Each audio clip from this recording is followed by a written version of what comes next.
தலைப்புச் செய்தியாகவும் வெளியிடப்படுவதை நாம பார்த்து வருகின்றோம். இப்படி மக்களுடைய உயிர் போய் கொண்டிருக்கக்கூடிய இந்த நேரத்தில், சோகமான ஒரு காலகட்டத்தில் அங்கு நடக்கக்கூடிய பல அட்டூழியங்களையும் அநியாயங்களையும் படமெடுத்து காட்டுகின்றார்கள். என்ன அட்டூழியம்? பட்டினியின் மூலமாகவே 200 பேருக்கு மேலே அங்கே செத்து மடிந்திருக்கின்றார்கள்.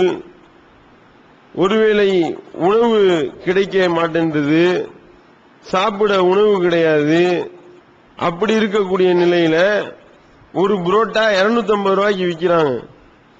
ஒரு மினரல் வாட்டர் பாட்டில் 200 ரூபாய்க்கு விற்கிறான். அந்த குளிரின் காரணமாக பலர் செத்து மடிந்து கொண்டிருக்கின்றார்கள். ஒரு சொற்று 1000 ரூபாய்க்கு விற்கிறான். எப்படிப்பட்ட ஒரு காலகட்டம்! சாப்பாட்டுக்கு வக்கில்லாமல் மக்கள் செத்து மடிந்து கொண்டிருக்கக்கூடிய நேரத்தில் ஒருவேளை உணவை அவன் சாப்பிடுவதற்கு 500 ரூபாய் செலவு பண்ண வேண்டிய ஒரு நிலை இருக்கின்றது என்றால், மனிதாபிமானம் என்றால் என்ன? அப்படின்னா அப்படி ஒரு விஷயம் இருக்கின்றதா? அப்படின்னா கிலோ எவ்வளவு, அது எந்த கடையில் கிடைக்கும் என்று கேட்கக்கூடிய அளவிற்கு மனிதாபிமானத்தை சாகடிக்கக்கூடிய நிகழ்வுகள் இங்கே நிகழ்ந்து கொண்டிருக்கிறத நாம பார்க்கின்றோம். ஆனா போன ஆட்கள்லாம் யாரு? இறைவனை வழிபடுகின்றோம் என்று சொல்லி யாத்திரை சென்றவர்கள். அப்படி யாத்திரை சென்றவர்களிடத்துல கடவுளை வணங்கி வழிபடுவதாக வந்து சொல்லிக் கொண்டு வந்திருந்த இடத்துல இப்படி கொள்ளையடிக்கக்கூடிய ஒரு நிகழ்வு. இன்னும் ஒரு பக்கம் ஒருபடி தாண்டி போய் பிணங்கள் செத்து கிடக்கின்றது, செத்து மிதங்கக்கூடிய ஒரு நேரம், ஒரு நிலை. அந்த பணத்தை தாண்டி கொண்டு ஒவ்வொருவரும் வருகின்றார்கள். அப்படி வரும் பொழுது அந்த பிணங்கள்ல உள்ள நகைகளை கொள்ளையடிக்கக்கூடிய காலகட்டத்தையும் பார்க்கிறோம், காட்சியும் சொல்கின்றார்கள். அதோடு மட்டுமல்லாமல் இருக்க இடம் இல்லாம அகதி முகாம்கள் போன்று ஒவ்வொரு ஏரியாக்களையும் அகதி முகாம்களாக மாற்றி பெண்கள் தங்கி இருக்கின்றார்களே, அப்படி தங்கி இருக்கக்கூடிய பெண்கள் 3 பேரை நேற்று கற்பழித்ததாக தகவல் போடுகின்றார்கள். அப்ப பார்க்கிறோம், மனிதாபிமானம்னா என்ன என்பதை பற்றி இவர்களுக்கு ஒரு கடுகளவு கூட ஃபாலோ பண்ண முடியாத அளவிற்கு நிலைமை இருக்கின்றது என்றால் அடிப்படையிலேயே கோளாறு இருக்கின்றது. என்ன கோளாறு? இது போன்ற செயல்களை ஒருவர் செய்வதாக இருந்தால், அதாவது என்ன நினைக்கிறாங்கன்னா, கடவுளை வணங்கி வழிபடுறதுன்றது தனி, இப்படிப்பட்ட மனிதாபிமான செயல்களை செய்வது தனி. இது அதுக்கும் சந்த சம்பந்தம் கிடையாது. இது ஒரு தனி சேனல், இது ஒரு தனி சேனல் என்று அவர்கள் நினைக்கின்றார்கள். அதுதான் இவ்வளவு பிரச்சனைகளுக்கும் காரணமாக இருக்கின்றது. ஆனால் இஸ்லாம் எப்படி சொல்லி காட்டுகின்றது? இப்படி மனிதநேய பணியை ஒருவன் செய்ய வேண்டும் என்று இஸ்லாம் இறைவனுடைய கட்டளையாகவே பிறப்பிக்கக்கூடியதை நாம் பார்க்கின்றோம். இப்படிப்பட்ட கட்டளையை இறை நம்பிக்கையில் ஒரு அம்சமாக இஸ்லாம் போதித்திருக்கின்றது. இந்த வேறுபாடு தெரியாதனால தான், இதை ஒழுங்காக அவன் விளங்கிக் கொள்ளாதனுடைய விளைவுதான் என்ன செய்கின்றார்கள்? மனிதாபிமான வேலைகள்ன்றது மனிதாபிமானம், அதுக்கு நமக்கு என்னங்க சம்பந்தம்? கடவுள்ன்றவர் அவர் ஒரு பக்கம் இருக்கிறாரு, மனிதாபிமான சேவைகள் என்பது ஒரு பக்கம், அதுக்கும் கடவுளுக்கு எந்த சம்பந்தமும் இல்லை என்று சொல்லி ஒவ்வொருவரும் கடவுளுக்கும் மனிதாபிமான செயல்பாடுகளுக்கும் எந்த சம்பந்தமும் இல்லை என்று நினைக்கின்றார்கள். ஆனால் இஸ்லாம் எப்படி சொல்லி காட்டுகின்றது? இறை நம்பிக்கையில இது ஒரு அம்சம். நபிகள் நாயகம் ஸல்லல்லாஹு அலைஹி வஸல்லம் அவர்கள் சொல்லி காட்டுகின்றார்கள், ஈமான் என்பது 70க்கும் மேற்பட்ட கிளைகளை கொண்டது. அதுல இருக்கிறதுலே ஆக கடைசியான கிளை என்ன? பாதையில தொல்லை தரக்கூடிய ஒரு பொருளை அகற்றுவது ஈமானுடைய ஒரு கிளை என்று நபிகள் நாயகம் ஸல்லல்லாஹு அலைஹி வஸல்லம் அவர்கள் சொல்லி காட்டுகின்றார்கள். அல்லாஹ் தன்னுடைய திருமறையில இறையச்சவாதிகள் என்றால் யார், உண்மையாளர்கள் என்றால் யார் என்பதை பற்றி அல்லாஹ் பட்டியல் போடுகின்றான். லைசல் பிர்ர அன் துவல்லு உஜூஹக்கும் கிபலல் மஷ்ரிக் வல் மக்ரிப், உங்களுடைய முகங்களை கிழக்கு பக்கமோ மேற்கு பக்கமோ திருப்புறது நன்மை கிடையாது. வலாக்கின்னல் பிர்ர மன் ஆமன பில்லாஹி வல் யௌமில் ஆஹிரி வல் மலாயிகதி வல் கிதாபி வன் நபியீன், அல்லாஹ்வை ஈமான் கொள்வது, முதல்ல எடுத்தோடனே அல்லாஹ்வை நம்பிக்கை கொள்வது, மறுமையை நம்புவது, வேதங்களை நம்புவது, மலக்குமார்களை நம்புவது, நபிமார்களை நம்புவது அப்படின்னு சொல்லிவிட்டு அல்லாஹ் பட்டியல் போடுறான். வஆத்தல் மால அலா ஹுப்பிஹி ஸவில் குர்பா வல் யதாமா வல் மசாகீன வப்னஸ் ஸபீலி வஸ்ஸாயிலீன் வஃபிர் ரிகாப், உங்களுடைய செல்வங்களை மனமு வந்து நீங்கள் வணங்க வேண்டும். யார் யாருக்கெல்லாம் கொடுக்கணும்? உங்களுடைய நெருங்கிய உறவினர்களுக்கும் அனாதைகளுக்கும் யாசிப்பவர்களுக்கும் ஏழைகளுக்கும் அடிமைகளை விடுதலை செய்வதற்கும் நீங்கள் உங்களுடைய செல்வங்களை மனம் வந்து வழங்குவதும் அகாம ஸலாத்த வ ஆத்த ஸகா தொழுகையை நிலைநாட்டுவதும் ஜகாத்தை கொடுப்பதும் இதெல்லாம் தான் நன்மையான விஷயம். உலாயிக அல்லதீன ஸதகு வ உலாயிக ஹுமுல் முத்தகூன், இவர்கள்தான் உண்மையை சொல்லக்கூடியவர்கள், இவர்கள்தான் இறைச்சவாதிகள். யாரு?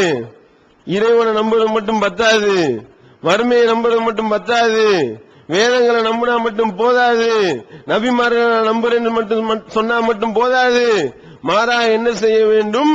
உங்களுடைய செல்வங்களை மனமோந்து நீங்கள் வழங்க வேண்டும்.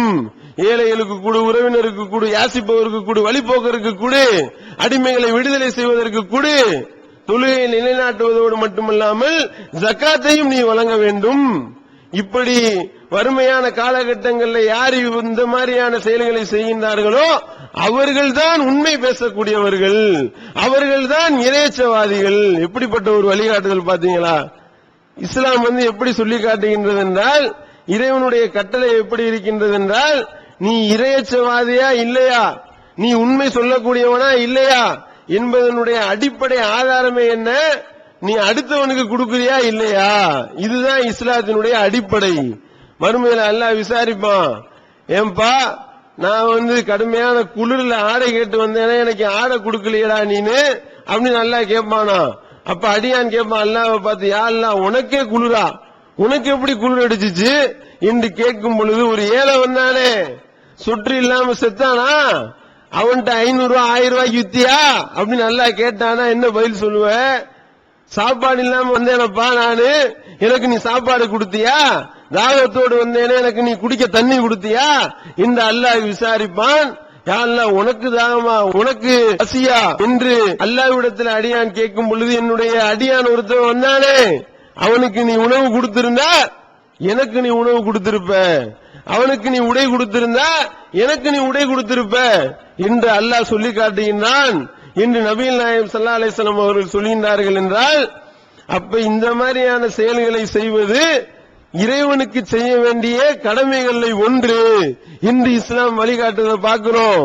அதோடு மட்டுமல்லாமல் ஒருவன் சொர்க்கத்துக்கு போறதா இருந்தா இடையில ஒரு மிகப்பெரிய கணவாய் ஒன்று இருக்கு. கணவானா என்ன?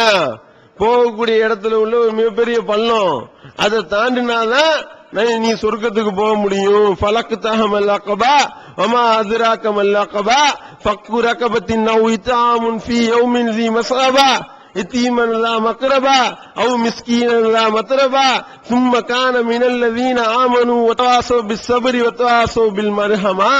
அல்லாஹ் எப்படி சொல்லி காட்டுறான்? அவர்கள் கணவாயை கடக்கவில்லை. கணவானா என்னன்னு தெரியுமா?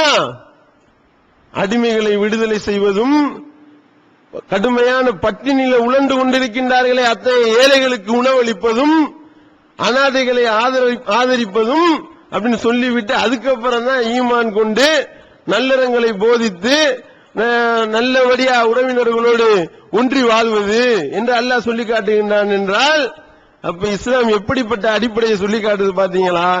இந்த அடிப்படையை ஒருத்தவன் நம்புனானா இப்படி ஒரு புரோட்டா 500 ரூபாய்க்கு விற்பானா? இந்த அடிப்படையை நம்புனானா மினரல் வாட்டர் ஒரு பாட்டில் 1000 ரூபாய்க்கு விற்பானா? இந்த அடிப்படையை ஒருத்தவன் நம்புனானா ஒரு சொட்டு 2000 ரூபாய்க்கு வித்து ஏமாத்துவானா? செத்து கிடக்கக்கூடிய பணத்துல இருந்து இவன் பொணந்தின்னி கழுகுகள் பணத்தை தின்னுதுன்னு போடுறான், நாய்கள் அந்த பணத்தை தின்னுதுன்னு போடுறான். இந்த நாய்களும் இந்த பொணந்தின்னி கழுகுகளும் அவரிடத்துல உள்ள அந்த நகைகளையும் அவரிடத்துல உள்ள கற்பையும் சூறையாடுகின்றதே பார்க்கிறோமே. இப்படிப்பட்ட பொணந்தினி கழுகுகளா நீங்க மாறிடாதீங்க. உங்களுடைய உள்ளத்துல ஈமான் நுழைகிறதோட இதுவும் சேர்ந்து நுழைந்திருக்க வேண்டும். அதனாலதான் இஸ்லாம் எப்படி சொல்லி காட்டுது என்றால், இருக்கிறது புனியல் இஸ்லாம் அலா ஹம்ஸ். இஸ்லாம் 5 தூண்கள்ல நிறுவப்பட்டிருக்கு. அந்த 5 தூண்ல ஒரு தூண் என்ன? ஜகாத்து. ஜகாத்துன்றது யாரு? இறைவனுக்கு கொடுக்கிறதா? உண்டியல்ல போய் போடுறதா? பள்ளிவாசல்ல உண்டியலே கிடையாது, போடுறதுக்கு ஒண்ணு இருக்காது. அப்ப யார்கிட்ட கொடுப்பீங்க? ஏழைகளுக்கு நீங்க கொடுக்கிறதற்காகவே இஸ்லாம் 5 தூண்கள்ல ஒரு தூணாக நிறுவி இருக்கக்கூடியதை பார்க்கிறோம். ஆனா இங்க பழமொழி வச்சிருக்கிறாங்க. என்ன பழமொழி? எரியிற வீட்டுல புடுங்கின வரைக்கும் லாபம், சொல்லக்கூடிய பழமொழியை கூட பாருங்க. எந்த அளவுக்கு எரியுதோ, தீப்பிடிச்சு எரிஞ்சா தண்ணியை ஊத்தி அனடான்னு சொல்லி கத்து கொடுத்திருந்தா இவங்களுக்கு மனிதாபிமானம்னு ஓரளவாவது இருந்திருக்கும். ஆனால் எப்படி சொல்லக்கூடிய பழமொழியை கூட எப்படி சொல்லுகின்றார்கள், எரியிற வீட்டுல புடுங்க வரைக்கும் லாபம், எந்த அளவுக்கு புடுங்க முடியுமோ அந்த அளவுக்கு புடுங்கு என்று சொல்லித்தரக்கூடிய அளவிற்கு நிலைமை இருக்கின்றது என்றால், அப்போ அடிப்படையிலே கோளாறு இருக்கின்றது. இறைவனை நம்ப வேண்டிய விதத்தில் அவர்கள் தவறிழைக்கின்றார்கள். அதனாலதான் இது போன்ற மனிதாபிமானமற்ற செயல்கள் தலை தூக்குவதை நாம பார்க்கின்றோம். அதே நேரத்தில் இன்னொரு விஷயத்தையும் பார்க்கணும். இப்படிலாம் கொள்ளையடிச்ச பணத்தை கொண்டு போய் கடவுளுக்கு ஒரு பார்ட்டை கொண்டு போய் கொடுத்தா கடவுள் சாந்தி ஆயிருவாரு, கடவுள் கூலாயிருவாரு, கடவுளை சரி பண்ணிடலாம்னு அப்படி நம்புறாங்க. அப்படி நம்புவதும் இப்படி இவர்களை கொள்ளையடிப்பதற்கு தூண்டக்கூடியதாக இருக்கின்றது.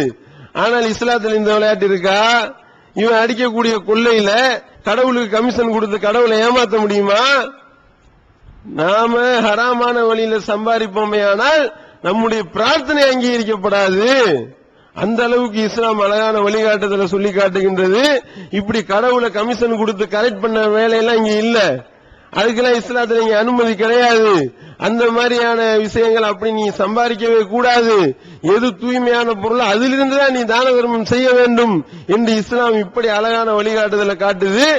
இப்படி ஈமானோடு இத்தகைய மனிதநேய பணிகளை பின்னி பிணைந்து இஸ்லாம் சொல்றதுனால தான் 30 லட்சம் பேர் ஒவ்வொரு வருஷமும் கூடுறாங்க ஹஜ்ஜில.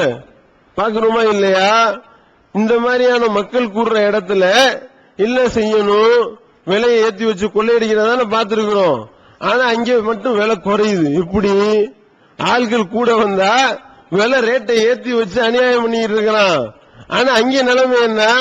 ஆட்கள் கூட வர்றதுனால ரேட்டு குறையுது. அப்ப சரியான முறையில் இறையச்சம் போதிக்கப்பட்டா சரியா போகுதா? எந்த அளவுக்கு? அளவு நிறுவையில மோசடி செய்யறத பத்தி அல்லாஹ் பேசுறாங்க. இந்த மாதிரி அளவு நிறுவையில மோசடி செய்பவருக்கு கேடுதான். அவர்கள் வாங்கும் போது அளந்து நிறைய வாங்குறான், கொடுக்கும் பொழுது ரொம்ப குறைச்சு கொடுக்கிறான்.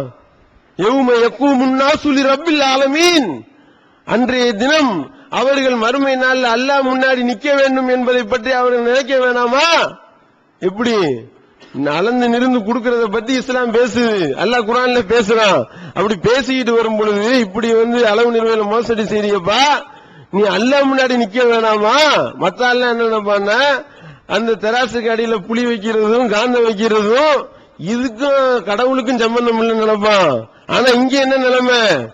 நீ இப்படி மோசடி பண்ணா படைச்ச ரப்பு முன்னாடி நீ நிக்கணும்டா, அதை பத்தி நீ அஞ்சிக்க வேண்டாமா அப்படின்னு அல்லாஹ் கேள்வி எழுப்புனா, அப்ப எல்லாம் ஒவ்வொரு விஷயத்திலும் இறைவனை பயப்படுவாங்களா இல்லையா? இப்படி அழகான வழிகாட்டுதலை இஸ்லாம் நமக்கு காட்டித் தருகின்றது. அப்படி இறைவனை சரியான முறையில் நம்பி மறுமையில வெற்றி பெறக்கூடிய நன்மக்களாக உள்ள இறைவன் நம் அனைவரையும் ஆக்க வேண்டும் என்று கேட்டு நிறைவு செய்கின்றேன். வாயுதவான அல்ஹம்துலில்லாஹி ரப்பில் ஆலமீன்.